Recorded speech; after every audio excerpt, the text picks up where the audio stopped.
Hello everyone, and welcome to another edition of Horrific Tales. Every week we feature a story from an independent author or aspiring writer. Today's episode is a tale of werewolves. Please sit back and enjoy Human in the Dark by Damian Cy.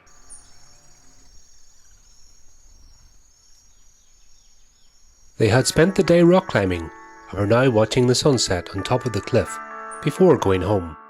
"It's beautiful, isn't it?" Laura smiled and hugged Victor tight.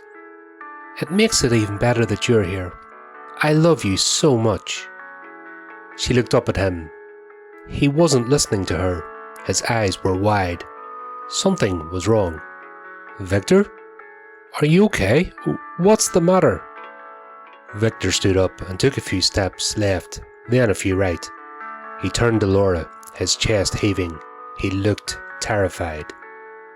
"Victor, what's wrong? You're scaring me." She went over to him. Hey, what's the matter?" "I remember," he said. "Just now, it's all coming back. I remember everything. I remember saving you. I remember it all." "That's great," Laura began. "No, you don't know. You don't know what I am. I'm sick. I should be dead. I'm dangerous." Victor started for the cliff to jump off, but then slid to a stop. He couldn't. It wouldn't kill him, would it? If it didn't, the creature would be free. "What are you doing? Don't say that. You're not making any sense." Laura grabbed him, but he pushed her away. "The sun has almost set. Shit!" Victor ran over to the pack, where they had packed their miscellaneous climbing gear, and tore at it.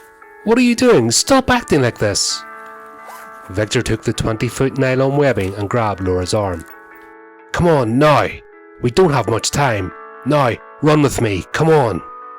She followed him for a quarter of a mile straight into the woods, until he finally stopped by a large tree and handed her the nylon webbing. "Laura, you have to tie me up to this tree." "What? No!" "Please, we are out of time. You have to do it now." He grabbed her arms tightly. "You're not making sense," she screamed at him. "I don't have time to explain. You must tie me up to the tree now." He jammed the nylon webbing in her hands. "Laura, you have maybe 2 minutes. You have to tie me up. If I don't, I'll kill you. I'll tear you apart. You have to tie me up and then run away. Do it, now." "All right," she screamed, sobbing. Her vision was blurry from the tears welling up in her eyes. She wiped them off. Victor put his back against the tree and stretched out his arms behind him. "You must do it tightly. Quickly." Laura worked as fast as she could. "Tie it tighter. Faster. Tie up to my elbows. Use all of it. Use all of it." "That's it. There isn't any more," Laura said. "I used all of it. Stop yelling at me." "Now, run away," Victor told her. "Run away as fast as you can and get out of the city. If I get loose, people will die." "Stop talking like that," Laura cried out. "You're not making any sense." "Listen to me. I'm responsible for the Memphis massacre. Laura, I'm sorry. I'm not a hero. I'm a villain." "Victor, no." "I always go first for the people that I know. I'll go after Kate first. Our friends, your family. I'll kill everybody if I get free." Victor looked up at the dark sky and let out such a scream that it froze her body and struck terror in her heart. He continued screaming in anguish, louder, his voice getting deeper until it turned into a terrible roar. Before her eyes, Laura saw the man that she loved vanish as his body defied every law of nature and morphed into a creature that could not have existed, that should not have existed. But it did. And with each roar that it let out, it swelled up bigger until the clothes on it ripped and hung from its dark, fur-covered body. Bulging shoulders supported the huge head of a wolf creature that did not howl at the moon but roared at it in a terrible rage. Its large pawed feet clawed at the earth, pushed and kicked, trying to free itself. The branches of the tree shuddered with the power of the animal. It snapped its jaws at Laura and threw its weight towards her, but it couldn't break free. It became even more enraged and threw its body from left to right, It growled and roared, spewing saliva in the air. Laura was frozen. This could not be happening, her mind was screaming. Werewolves were not real. They were not real. But the creature in front of her was real. The demonic sounds that it was making were real. Its power that made the tree shake was real. It was an unimaginable reality that made her stomach convulse. She buckled over and retched, choking until her eyes felt like they might burst. When she looked up again, she saw that the creature was curling its clawed fingers towards its wrists and managing to cut away at its bonds.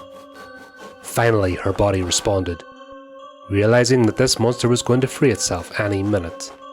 She jumped to her feet and began to run back the way they had come. Her thoughts were a blur. What was she going to do?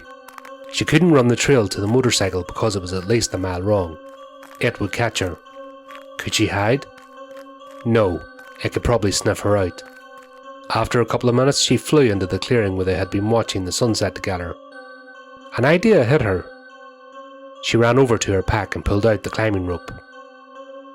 She grabbed her pack and ran over to the lip of the cliff. She was going to rappel off. It was over 100 feet high. That would give her some more time to think or hide or anything. Laura put on her harness and slung the rope around the large tree that was close to the edge. She tossed her pack over. It took her only seconds to double the rope and thread it through the ATC belay device. She jumped off. Her hands almost burned from rappelling down so fast. She jumped out of her harness and pulled the rope through. Laura took a second to catch her breath and figure out what to do next. She looked around. How could she escape? To her horror, she saw the werewolf leap from the edge of the cliff and, like a missile, shoot into a tall pine tree.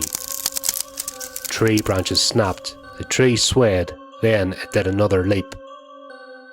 This time it landed right in front of her, sending her sprawling to the ground on her back. She didn't have time to utter a sound. It slammed a huge palm on her chest, pinning her to the ground. She couldn't breathe. Panic flooded her mind. She was going to die. But the beast only roared at her angrily. Its body strained and trembled like it was in pain, making a terrible growling from deep within its chest. Victor was trying to fight it, Laura realized. He was still in there somewhere, imprisoned. It lifted her by her shirt and with one jerk tore away what she was wearing, sending her cascading to the ground half naked. "Victor, fight it!" she cried. "I love you, fight it!" Creature took hold of her hair, making her scream. It roared again and pounded the ground with a fist, sending bits of earth into the air. "Please, fight it," Laura pleaded. "I love you." The monster forced her head back by her hair. "No!" Laura closed her eyes as she felt its fangs piercing her neck. It opened its jaws again to readjust, thirsty for the jugular. But then it stopped when it tasted her blood. It became very still. Then it gently let her go and stepped back. Laura dropped to the ground. She began to scoot away until she was against the base of a large tree. She looked at the monster in front of her. It licked its bloody lips and stared back. For the first time it had tasted someone's blood, and instead of its thirst growing stronger, it had calmed down. The large creature let out a low growl, snorted, then disappeared into the night. Laura's breaths were short and shallow. Blood ran down her chest, passing through the canyon in between her breasts, down the valley of her stomach, then pulling up at her navel. She was hurt, she knew, but how bad she didn't. There was no pain. The shock of what had just happened clouded her mind. Thoughts came, fragmented, images, words, feelings. That creature. Memphis. Kill. That creature was Victor. Who is it going to kill? It was so angry. What did he say? Kill. Laura stood on shaky legs. Victor will kill. Victor will go after Kate. That creature will go after Kate. Laura stumbled over to the pack that she had thrown over the cliff a minute ago. She ripped it open and dumped the contents on the ground. She snatched her phone and with shaky fingers dialed Kate's number. It rang and rang. It rang forever. Voicemail. Fuck, she hissed. She tried dialing again, but blood dripped on the screen. She wiped it on her pants and redialed. As it rang, she noticed how much blood was covering her chest. It was running in rivulets down her bare breasts and dripping down to the ground. She had to take care of this. Where was her shirt? There, torn to pieces on the ground. Laura switched to speaker mode and continued to redial Kate's number. As she scrambled to rip pieces of fabric from her tattered shirt, she pressed them against her wounds and used her climbing tape to wrap around her neck. So much blood! Was she going to bleed out? That possibility loomed in the back of her mind, creating a panic that if left unchecked could suspend any rational thought from forming. But she controlled it. The years of climbing in high-stress situations had taught her how to keep her mind focused. Kate finally answered. Hey bitch, what's up? Laura pounced on the phone. Kate, listen, where are you? You need to go to the police station now. What? We're a Black Horse. What did you say? Take everyone to the police station and tell them that you're in danger, that someone is coming to kill you. Laura, what the hell? The others in the background were asking what she was saying. I don't know. Kate, listen. Someone is coming to kill you and everyone else. Get the fuck out of there and go to the police. Laura could hear her talking to the others. She's saying someone is coming to kill us. Then they all burst out laughing. That's lame. One of them said in the background. Laura, you trying to prank us or something? Because it's not working. Kate, please, listen to me. It's not a prank. He is coming to kill you. Who is? You're not making any sense. It won't make sense, Kate. Just trust me. You're in danger. Go to the police. That's bullshit. Kate, please. It's Victor. He's chained into this thing and he is coming for you. Ha! Kate laughed. You gotta be kidding me. You think I'm a child? What'd he change into? Werewolf? Laura could not answer. Kate was not going to believe her. Kate, I'm not bullshitting you. Victor is a killer. He is coming for you. Laura knew how stupid it sounded, but she couldn't figure out a better way to say it. Panic gripped her now. You know what? Both of you are assholes. Fuck you, Laura. I don't know what your problem is. Kate, fucking listen to me. This time Laura was screaming at the top of her lungs into the phone. Fucking listen! Kate hung up. Fuck! Laura screamed. Fuck! She coughed and spat blood from her mouth. She dialed 911. There's going to be a shooting at the Black Horse pub and brewery, she told the dispatcher. Send police there now. This is not a prank call. People are going to die at the Black Horse brewery if you don't take this call seriously. Send them now. Laura hung up. She needed to get there before Victor. It's 5 miles away, she calculated.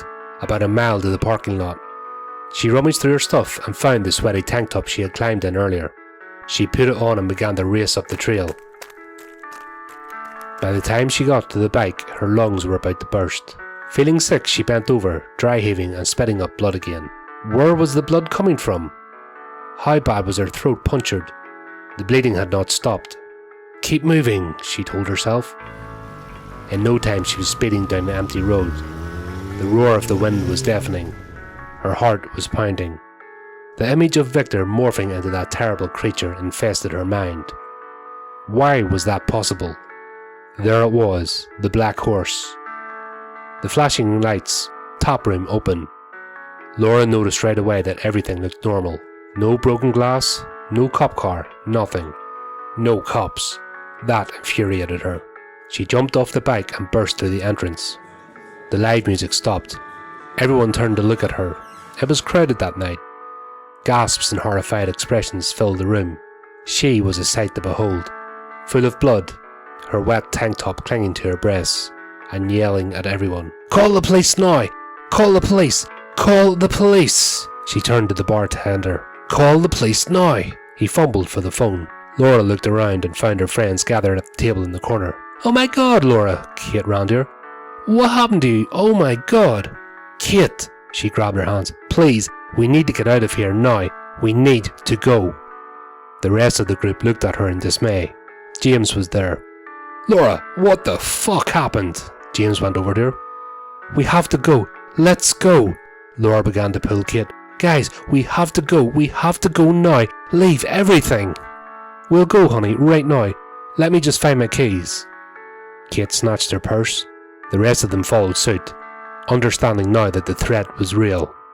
For a moment, Laura let herself feel a sense of relief as the group followed her, but it didn't last. Glass shattered. The sight of the dark shadow that burst through the front window struck terror in everyone's hearts, but it struck even deeper in hers. She knew what kind of evil had just invaded the room. The creature was quick and savage. Fangs tore at someone's neck, blood spewed, claws sliced, another throat ripped open.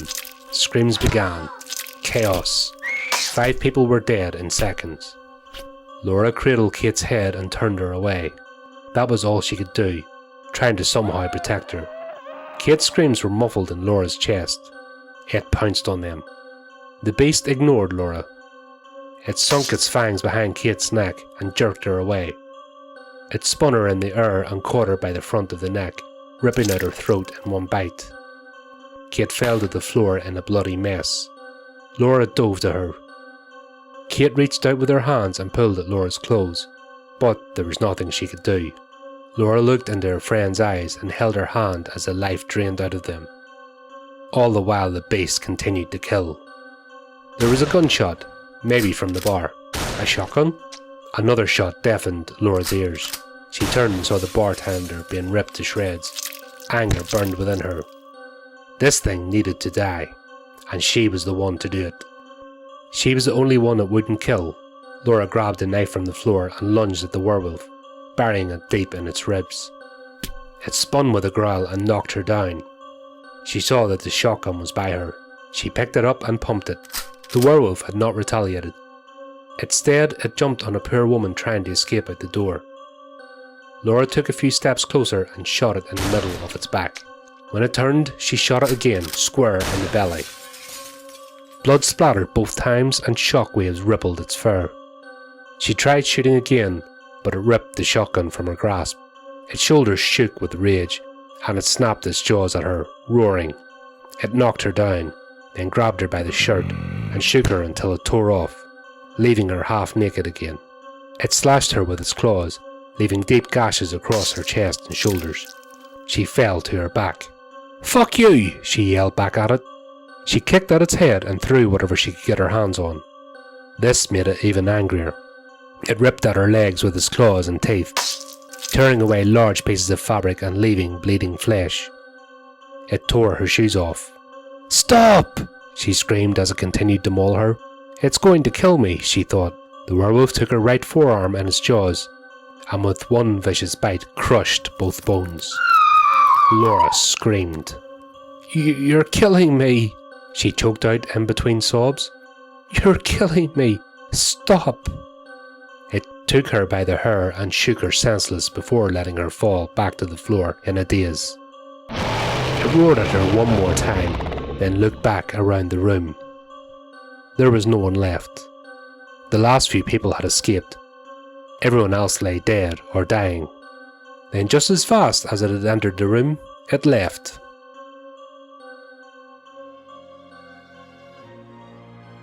Everything was quiet now.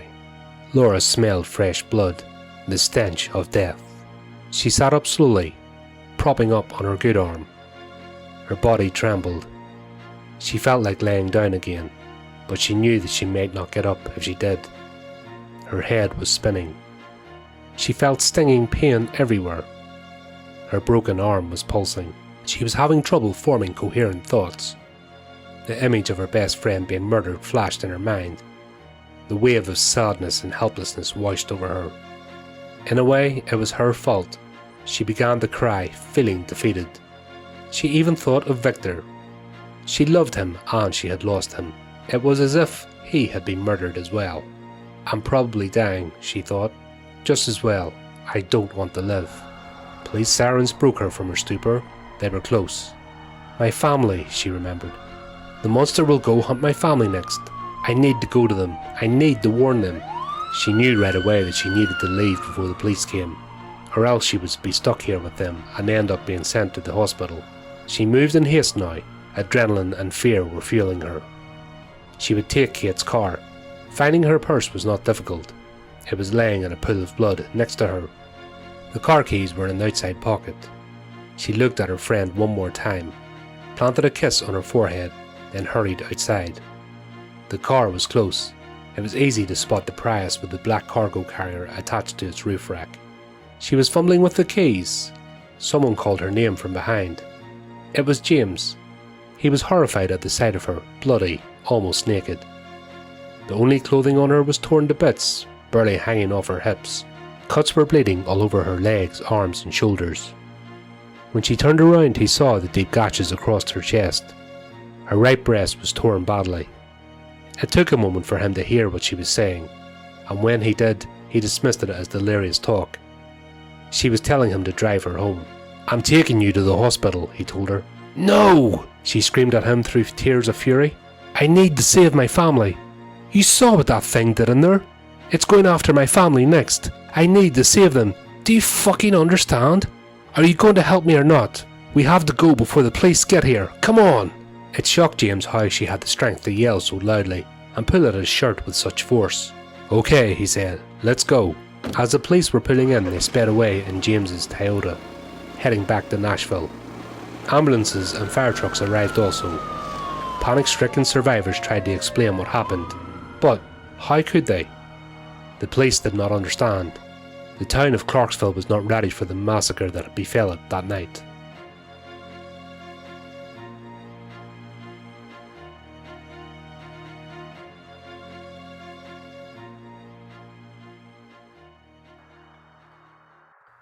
Well, we hope that you enjoyed our latest horrific tale. If you want to keep up to date with future episodes, then subscribe to our YouTube channel and like our Facebook page. Please also take a moment to support our contributing artists who very kindly lend their talents to this show. Check out the links in the description how you can do this. Until next time, my friends, keep it creepy, keep it horrific.